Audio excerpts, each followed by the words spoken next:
state your name. My name is Kylah Williams, 32 years old, born and raised in Atlanta. And this is my story. So Monday I'll be getting it's called a vertical gastric sleeve, where they take out 80% of your stomach. It's a weight loss surgery. It's a weight loss tool, let me say that, because it helps you, to lose a tremendous amount of weight in a short amount of time. And I'm very excited. So I've been struggling with my weight all of my life. Like, as long as I can remember, I've been overweight. But after the pandemic, I kind of just let myself go, eating fast food. Living in a hotel, I just got a lot of stuff delivered, and it got to a point where I couldn't walk anymore because I had a stress fracture from being too big for my body frame, and I knew it was time to do something. I knew it was time. Wow. So leading up to those days, can you tell us a little bit about what you had to overcome to get to this point? So yeah, last year I wanted to do the surgery, but the insurance that I had didn't cover bariatric surgery. So I started going to the gym. I had a personal trainer, and things were fine. Things were good up until then. I went for a couple of months, and then some things happened. I had to get my daughter in my custody, and we ended up having to be in a hotel for a while. This time last year, actually, 2021. So I just had to kind of put my focus on her. She ended up having to have surgery, getting her adenoids and her tonsils removed. So I had to just put everything to the side to make sure she was good. And then maybe August of this year, I just decided I wanted to try it again. I called the bariatric people. I had already had a surgeon picked out. He had good reviews. I knew I wanted to do it at Northside. And I went, and they gave me a pamphlet and told me if I wanted to continue to come back. And I did. I went to all my appointments. I had to do online seminars. I had to do bariatric support groups. I had to get stress tests, heart tests, pulmonary tests. They had to test my lungs. I can't even tell you how many times I had to get blood drawn. I just had to do so many different things, go to all kind of specialists, sleep studies, found out I had sleep apnea. Having to get a CPAP machine, and then everything's going good. My insurance, cleared me. Everything was good. I didn't have to, I can't even tell you the amount of money I've had to pay to go to all these specialists. $50 here, $100 there, $600 for the sleep study. It adds up. So I've spent well over $3,000 alone just appointments. And then, it gets close to the time where I'm getting ready to get the surgery. They told me sometime in January. And then in December, out the blue, I catch COVID and pneumonia. I hadn't even left my house. So my first thought was, I know if I'm sick, they won't do this surgery. And I've manifested and wanted this surgery for so long because I've seen the results of other people. I was discouraged. But in the back of my mind, I knew things would still work out. I just didn't know how. And so I was in the hospital, battling COVID, just feeling like I was about to die. That's what I thought. That's what I was told, and then things just kind of changed. I started getting better, and then when I got out, things picked back up just like it never happened. I did get permanent lung damage from having COVID and pneumonia at the same time. I do have to have permanent oxygen. And what I'm banking on is all this to change once I lose the weight, because my lungs will be able to have more room to expand, because it won't be constricted by my weight, and I won't have to use it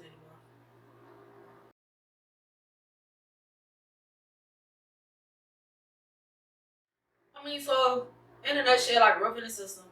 I was always in juvenile. I've been to every boot camp, every YDC in Georgia, Pelham, Emmanuel, Macon. I've been to psychiatric wards. I've been to Charter Peachford. I tried to commit suicide when I was 13. I overdosed. I had a really hard time growing up without both parents, without a mom that was attentive, without a dad that just didn't want me. And so I just didn't care. I dropped out of school in the 8th grade. Just started running the streets. Went to alternative school briefly, got kicked out of there, and I just didn't care. I just didn't care. Started robbing people for no reason. Not that they did anything, not that I was even had a motive to get some money, but I was just angry. I was just angry at the world. So I just started taking for no reason. I didn't have a reason. Even though I was in the street, I just did it. And to my victims, they didn't deserve that. They didn't. Nobody died, but I traumatized people. Snatching them out of cars, robbing them at gunpoint. I traumatized people. And, now that I'm older, I understand the dynamic of what I did. But back when I was 16, I didn't. And so at 16, if I robbed the wrong people, I was with some people that were disloyal, that wasn't loyal. And, one thing led to another. We took the police on a high-speed chase one night in Union City. And we were caught. I was 16, so the people that I was with were 17, 19, and 21. We went to Union City Jail. So because I was 16, which is considered a juvenile, I went to juvenile. I went back to juvenile. I was known there. I had always been there. My co-defendants went to the county jail because they were adults. So while we were in there, I stayed about 6 months. They charged me with armed robbery in Fulton County and an armed robbery in DeKalb County. In the midst of it, because I was 16, my mom had to be present for my Miranda rights and everything else. So I was able to get out on house arrest, when Fulton County dropped one of the armed robbery charges. They just dropped it and let me out on house arrest. And, I kept going back and forth to court. They offered me a straight 12 at first. I turned it down. And they turned around and offered me a 10-7 first. And I'm like, hell no, I'm not taking that. Because I was pleading not guilty. And then they turned around and offered me a straight 12. I turned that down. I found out that my co-defendants was, turning state. They was ready. They basically was making it seem like I did everything. So, I was stuck between a hard and a rock place. When I really stayed solid the whole time, didn't tell them folks nothing because I already knew the street code, but apparently them hoes didn't. So, long story short, in the midst of me getting out when I was 18, I was out the whole time. I got pregnant off a one night stand. I can't tell you the guy's real name. I can't tell you really nothing about him, where he stayed, nothing. Just if I see him, I know him. So yeah, I knew that I didn't want to keep baby. So the family backed out at the last minute, and they decided that they didn't want her. So I just kind of had to go with the flow. When I was pregnant, I was on the street. My mama was dating this nigga that didn't want me there. So I was at a homeless shelter. I was at this place called Task Force for the Homeless. It used to be downtown by the Civic Center, but it's not there no more. And I had to live there, with people that just be on the street all day, sleeping on the floor type shit, that shit. This is before I went to prison. And being pregnant in there, I didn't know I was sick. I didn't know nothing was wrong with me. I just, was just walking the street with some hoes I made from Job Corps. We was just trying to find a way. And so eventually, this place called Mary Hall took me in. Really not even far from where I stand now. It's like a shelter for women, where you work and, get yourself together. And I was there 2 weeks and I wasn't feeling that shit because, being 19, you don't really want to hear shit nobody got to say. You pregnant, you don't care. You with a baby, you just, things ain't going your way. So you just kind of just don't give a fuck about nothing. And then eventually, you know what I'm saying? It just, time flew by. I ended up staying with a friend, a former friend. She had a younger child as well. We was staying in these apartments in Decatur, and I had my baby. It was a pretty difficult labor because she was born with pneumonia. She couldn't breathe. She swallowed a bunch of fluid, so she had to stay in there a while. And when I got out, what I think now is it was postpartum depression. But back then, people really didn't, they didn't zoom in on things like that, like how they do now. And I had her September 1st, 2008, because when I realized that I just had to keep her, it was it is what it is. And me and spending time with her was like kind of a blur because October 28th, 2008, 8 weeks after that, I had got sentenced. You know, the judge, they called me in to get sentenced. And, you know, I took her to the courthouse with me. And the judge was basically like, you know, the judge looked at it like I purposely got pregnant to keep me from going to prison. And on Everything I Love, that was not the case. It literally just happened off a one night stand. Like, I would not care about that. So the judge looked at it like I purposely brought a child into the world knowing I had to go to prison. So he gave me 20 years to serve 10 in prison. And although me and my mother, you know, we didn't have the best relationship and she didn't do right by me growing up, I had to let my child go somewhere. It was either that or defects. And I just, by me growing up in the system, I know how defects children turned out. So I let her go with my mom.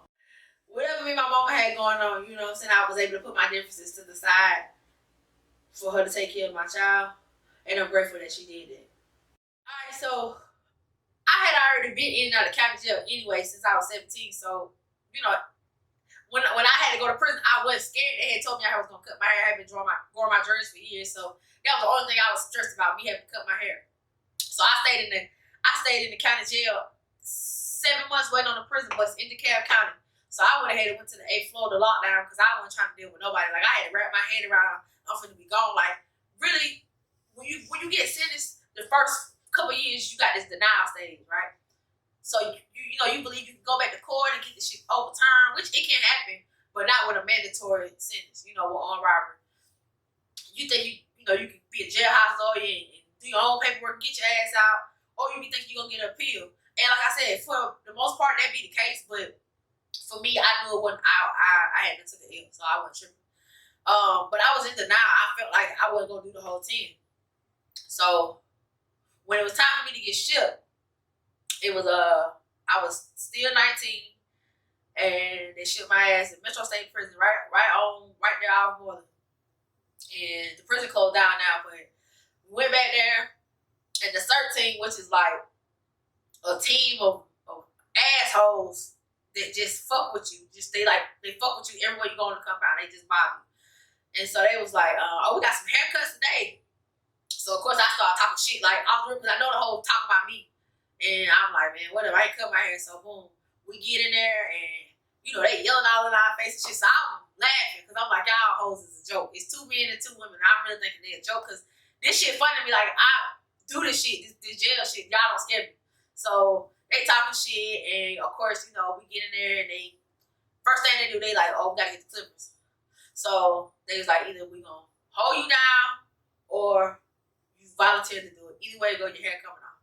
So my shit was like down in here. So I was like, fuck that. I said, gonna take me to lockdown because I'm not cutting my hair. So they like, we gonna hold you down there. So I just went ahead and just let them shave the shit. So they cut it off to like the roots, so I had like this much hair left, and I was crying, like I was pissed off, I was mad. But I was like, his hair to go back. They was like, you can grow them back. And I'm like, shit, I got 10 years to grow this shit back, so I ain't tripping. So then they spray the light stuff in your head, and you had to take a shower, and the shower nasty, and then all the other females done been in the shower, and there's hair all on the walls, and you know, the shit nasty. So then we dress out in these big ass jumpsuits and big white jumpsuits back in the day. Back in, you know, the early 2000s, we had big jumpsuits that we had to wear, and they gave us this net bag with like a towel, a rag, some toothbrush, little toiletries, like some shit you get in the hotel, and you know, some shower shoes and some boots. The boots is what we had to wear. So then we had to learn the military shit, the marching and the fucking all that shit, just marching and standing at attention and serve by your lead, serve man, all that old fuck shit. So we did that, and then you know, the first day there, I was just like, I never forget a lady, an old time, she had did a lot of time. She told me, she said, you got a lot of time. And she said, it's your first rodeo. She said, I'm going to tell you some valuable stuff that you're going to take throughout your whole sentence. She said, number 1, keep you a white friend. Keep you an old white lady as a friend. She said, because they going to have your back before anybody else do. She said, because the black people, they don't like their own kind. And that was the most valuable information she ever told me. Because black people black women tear other black women down so bad.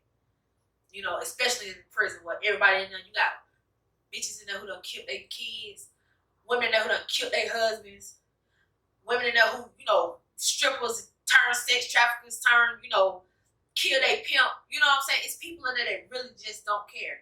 And when they see another black person thriving, and it ain't the white women, you know, for the most part, you got the white women in there, you got your little racist ones that pretend they not, and then you got your ones that's just in there for meth or something, you know, drug violation or something, and they stay to themselves. But then you got the black women, the ones that's bitter and mad, mad at the men that hurt them, mad at everybody, and they take it out on everybody. So the way I decided to learn to do my time was just be myself. I never wanted to go in there pretending to be nothing that I wasn't. I was always myself. And so that's really how my time began. I mean, I was high max. So because I had already had simple battery charges, I had been in and out of the county, my rate for being a problem was high. So I automatically went to high max.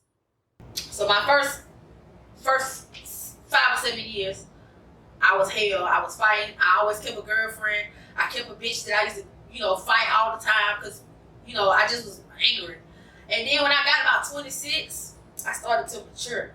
I kind of was like, you know, I can see the light now. Like when you got a sentence, you kind of like split that shit in half. So for the first 5 years, I was wilding. I didn't care. I did whatever I wanted to do. And then once I got over that 5-year hump, I started to be like, okay, so it's getting closer to me going home. So I say when I was about 28 or 29, I realized that, you know, I don't have that much time left. I want to go to the halfway house because I want to make some money before I go out. Now, my dad had, you know, been writing me every blue moon, telling me he was going to make sure I had an apartment or a house or whatever I needed when I got out. So I was banking on that for years. But then when I realized that he was capped, I was like, I got to do my own thing. So what kept me grounded in prison, what kept my mind intact was the fact that I wasn't a lifer. I didn't have a life sentence. I didn't have life without parole. I only had 10 years. And to someone in there that has life after having bunk mates that had life sentences, double life sentences, 2 25-year sentences, I realized, you know, my shit is really minimal, really small. So I was always grateful for that. And I always knew that I would see the light at the end of the tunnel. And I did. You know, I did. I ended up doing almost 11 years after, you know, so many fights and just fighting the police and everything. So I ended up going to the halfway house May 16th, 2019. I went, no, that's when I got out. I got released May 16th, 2019, but I went to the halfway house in late 2018. And I worked at a hotel. You know, that was my first job ever in life, my ever real job. And I think I did a good job. I believe that I was able to connect and network with people that I still know to this day. You know what I'm saying? I didn't let prison find me. I was real institutionalized at first. I still, you know, have to have things certain ways. I still don't go anywhere without slippers on. I'm afraid that my bare feet to touch the floor. It's a lot of things, you know, that you can tell I've been in prison, but I make the best of what I have. And I'm grateful for the experience. I'm grateful that I went. I'm not grateful that I had to leave, but I'm grateful that I was able to experience a different walk of life that a lot of people can't say they've experienced, because it helped me mature and grow into the person that I am today. So even after all that, I got out and I still had things I had to go through. I still had a lot of different grounds that I had to cross, different mountains that I had to climb, just dealing with life. Because nobody ever tells you when you get out. You know, the only thing you're thinking is when you get out, I'm finna have fun, I'm finna do this, I'm finna do that. But then you got bills. You have to find somewhere to stay. You know, you're an adult now. You go in as a teenager, you come out an adult. Things are hard because you really got to do for yourself. If you ain't never worked before, if you've never had anything in life, you got to be independent. And so with me being independent, I was able to, you know, get a good career with a corporate company, Fortune 500 company. I was able to get me and my daughter a place to stay. And then like now, I'm working on my health. I'm 2 days away from my surgery. It's a little less than 2 days now. Just because it's Saturday and I go in on Monday. And I can't even tell you how excited I am. I'm not scared. I'm not nervous. I've already affirmed that everything's going to be okay. I'm going to lose this weight and I'm going to be happy. I'm going to travel the world, get on a plane, go out, party, have fun, do all the things that I only dreamt of doing. Because I was not only only hindered from my size, but I was hindered from my life being at a standstill in prison. And so it's a true saying that everything you go through happens for a reason. And everything that you think is happening against you is always happening for you. And you might not can't see it right then, but it all works out for your greater good. It does. Well, again, this is my weight loss journey. And I'll see you guys 100 and 200 pounds later. My name is Kylah Williams, and I'm out.